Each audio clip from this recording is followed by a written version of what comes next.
أعوذ بالله من الشيطان الرجيم بسم الله الرحمن الرحيم رب اشرح لي صدري ويسر لي أمري واحلل عقدة من لساني يفقهوا قولي পবিত্র শুক্রবারের দিনে রাসূলুল্লাহ সাল্লাল্লাহু আলাইহি ওয়াসাল্লামের কয়েকটি হাদিস বর্ণনা করব ইনশাআল্লাহ। রাসূলুল্লাহ সাল্লাল্লাহু আলাইহি ওয়াসাল্লাম অহংকার বিষয়ে এই হাদিসগুলি বর্ণনা করেছেন। আব্দুল্লাহ ইবনে মাসউদ রাদিয়াল্লাহু তাআলা আনহু বলেন, রাসূলুল্লাহ সাল্লাল্লাহু আলাইহি ওয়াসাল্লাম বলেছেন, যার অন্তরে বিন্দু পরিমাণ অহংকার রয়েছে সে জান্নাতে প্রবেশ করবে না। তখন একজন সাহাবা জিজ্ঞেস করলেন, কোনো লোক আছে যারা চায় যে তার কাপড়টা আকর্ষণীয় হোক, তার জুতাটা আকর্ষণীয় হোক? তখন রাসূল সাল্লাল্লাহু আলাইহি ওয়াসাল্লাম উত্তর দিলেন, আল্লাহ নিজে সুন্দর, তিনি সৌন্দর্য পছন্দ করেন। আর অহংকার হলো গর্বভরে সত্যকে অস্বীকার করা এবং লোকদেরকে হেয় প্রতিপন্ন করা। সালামা ইবনে আকওয়া রাদিয়াল্লাহু তাআলা আনহু বলেন, এক ব্যক্তি রাসূলুল্লাহ সাল্লাল্লাহু আলাইহি ওয়াসাল্লামের নিকট বাম হাতে খাবার খাচ্ছিলেন। তখন তিনি বললেন, ডান হাতে খাও। তখন সে বলল, আমি ডান হাতে খেতে পারি না। তিনি বললেন, তুমি যেন না পারো। অহংকারের কারণে সে তার হুকুম মানতে পারল না। এরপরে সে আর কখনো তার ডান হাত তুলতে পারেনি। হাদিসটি এসেছে মুসলিম শরীফে। হারিসা ইবনে ওহাব রাদিয়াল্লাহু তাআলা আনহু বলেন, রাসূলুল্লাহ সাল্লাল্লাহু আলাইহি ওয়াসাল্লামকে বলতে শুনেছি, আমি কি তোমাদেরকে জাহান্নামীদের বিষয়ে জানাবো না? তারা হলো প্রত্যেকে অহংকারী, সীমা লঙ্ঘনকারী, বদখত এবং উদ্ধত লোক। আবু সাঈদ খুদরি রাদিয়াল্লাহু তাআলা আনহু বলেছেন, রাসূলুল্লাহ সাল্লাল্লাহু আলাইহি ওয়াসাল্লাম বলেন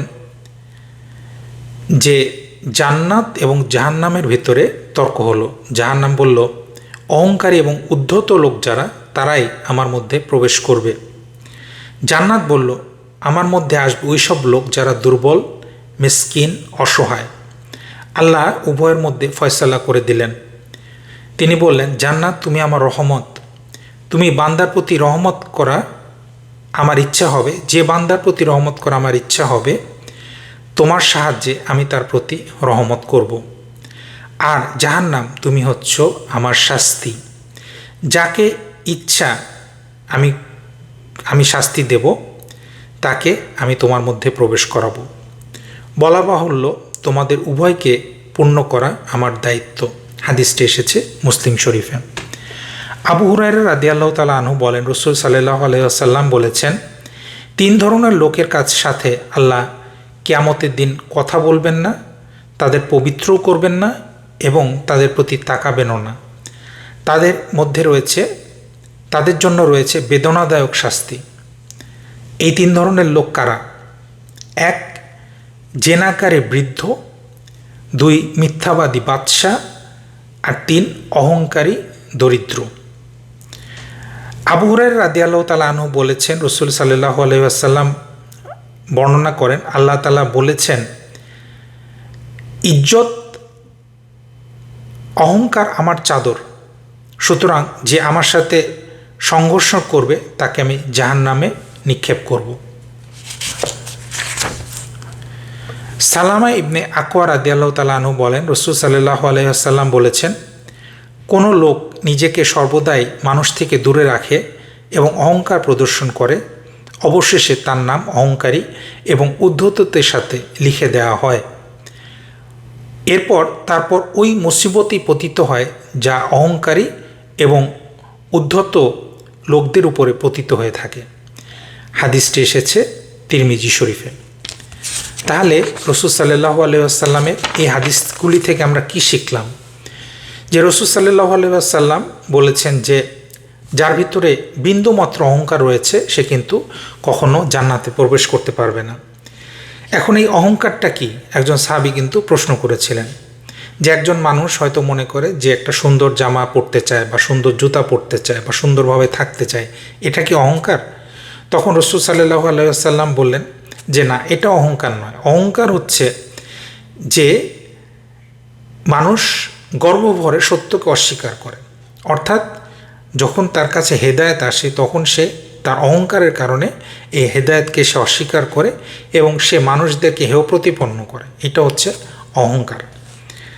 আরেকটি হাদিসে আসছে যে একজন সাহাবা বা একজন ব্যক্তি সে রাসূল সাল্লাল্লাহু আলাইহি ওয়াসাল্লামের আদেশ অমান্য করে বাম হাতে খাচ্ছিল এবং রাসূল সাল্লাল্লাহু আলাইহি ওয়াসাল্লাম বললেন যে তুমি যেন আর না খেতে পারো ডান হাতে, এবং এরপরে কিন্তু সে আর ডান হাতে খেতে পারেনি। তাহলে এই যে অহংকার, এই অহংকারের কারণে তার কিন্তু একটা বড় ক্ষতি হয়ে গেল। হারিসা ইবনে ওয়াহাব রাদিয়াল্লাহু তাআলা আনহু বলেন যে রাসূল সাল্লাল্লাহু আলাইহি ওয়াসাল্লাম জাহান্নামীদের চরিত্র সম্পর্কে বলেছেন যে কেমন হবে তারা। তিনি বলেছেন তারা জাহান্নামীরা কীরকম হবে? অহংকারী, তারা সীমা লঙ্ঘনকারী, বদখত, উদ্ধত, মানে যাদের ব্যবহার খারাপ, যারা উদ্ধত, তারা অহংকারী, তারা কিন্তু জাহান্নামের বাসিন্দা হবে। আরেকটি হাদিসে আসছে যে জাহান্নাম এবং জান্নাতের ভিতরে একবার তর্ক হচ্ছিল। তখন জাহান্নাম বলছে যে আমার ভিতরে কারা প্রবেশ করবে? যারা অহংকারী, উদ্ধত, তারা আমার ভিতরে প্রবেশ করবে। এবং জান্নাত বলছিল যে যারা দুর্বল, মিসকিন, অসহায়, তারা আমার ভিতরে প্রবেশ করবে। অর্থাৎ অহংকারীদের জন্য কিন্তু এটা একটা সতর্ক বার্তা। যারা অহংকারী তারা কিন্তু জাহান্নামের বাসিন্দা হবে যদি তারা অহংকার পরিত্যাগ না করে, তওবা না করে এবং সর্বদা তারা অহংকার প্রদর্শন করতে থাকে। এটা তাদের জন্য ক্ষতির কারণ হবে। রাসূল সাল্লাল্লাহু আলাইহি সাল্লাম বলেছেন 3 ধরনের মানুষ কিন্তু জান্নাতে প্রবেশ করতে পারবে না। আল্লাহ তাআলা তাদের সাথে কথা বলবেন না কিয়ামতের দিন, পবিত্র করবেন না এবং তাদের দিকে তাকাবেনও না। মানে কতখানি আল্লাহ তাআলা তাদেরকে অপছন্দ করবেন। তারা কারা? জেনাকারী বৃদ্ধ, অর্থাৎ যে মানুষটা বৃদ্ধ হয়ে গেছে কিন্তু তারপরেও সে তার জেনার স্বভাব থেকে বের হয়ে আসতে পারতেছে না। অর্থাৎ যে কাজটা সে যৌবনে কালে করত, তার রিপোর্ট তারও নাই, সেই কাজটা সে বৃদ্ধকালেও করে যাচ্ছে। যখন তার সংশোধনের আল্লাহ সুযোগ দিয়েছেন তারপরেও সেই কাজটাই করে যাচ্ছে। তার দিকে আল্লাহ তাআলা ফিরেও তাকাবেন না। মিথ্যাবাদী বাদশা এবং অহংকারী দরিদ্র। মানুষকে আল্লাহ তাআলা দরিদ্র যদি করে তার ভিতরে অহংকার থাকতে নেই, তাকে নম্র হতে হবে, আল্লাহর কাছে তার শুকরিয়া আদায় করতে হবে। কিন্তু তারপরেও যদি সে অহংকার করে আল্লাহ তাআলা এটা পছন্দ করেন না।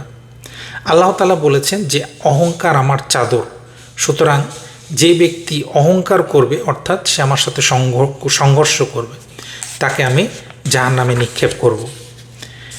এবং সর্বশেষ হাদিসটিতে রাসূল সাল্লাল্লাহু আলাইহি ওয়াসাল্লাম বলছেন যে অহংকারী হচ্ছে সেই সমস্ত ব্যক্তি যারা সর্বদাই মানুষ থেকে নিজেদেরকে দূরে রাখে, নিজেদেরকে তারা সুপিরিয়র ভাবে, তারা উন্নত ভাবে এবং অহংকার প্রদর্শন করে।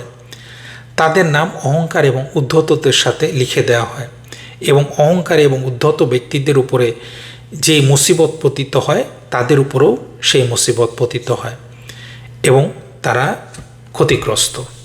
তাহলে এই ছিল অহংকার বিষয়ে রাসূল সাল্লাল্লাহু আলাইহি ওয়াসাল্লামের হাদিস। আল্লাহ রাব্বুল আলামিন আমাদের সকলকে অহংকার মুক্ত জীবন যাপন করার তৌফিক দান করুন। আসসালামু আলাইকুম ওয়া রাহমাতুল্লাহি ওয়া বারাকাতুহু।